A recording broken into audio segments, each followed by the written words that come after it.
ايه يا اهلاوية، اخباركم ايه؟ معاكم محمد الاهلاوي. النهارده هنعمل رسالة لكابتن امام عاشور بعد الاعتذار اللي عمله للنادي الاهلي وجمهور الاهلي ولاعيبة الاهلي.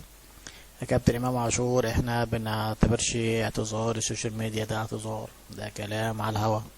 احنا يهمنا الاداء في الملعب والتزامك في الملعب ومع النادي ومع اللعيبة. فاعتذار السوشيال ميديا ده ولا يهمنا ولا هنبص له ولا كأنك عملت حاجة. فاحنا عشان ترجع زي ما كنت التزم في الملعب، ورينا التزامك في الملعب وفي النادي ومع اللعيبة ومع الإدارة. هو ده الاعتذار الحقيقي للنادي الأهلي وجمهور الأهلي. ويا ريت تقعد ماتشين تلاتة كده متلعبش عشان تعرف إن الله حق، وإن الأهلاوية غير النادي الأهلي غير أي نادي لعبت فيه. فده كانت كلمة صغيرة لإمام عاشور. خد بالك، جمهور الأهلي مش بيسمع على حد خالص. فارجع كده وفكر وشوف انت هتعمل ايه. فعل الجرس، اشترك في القناة وادينا لايك.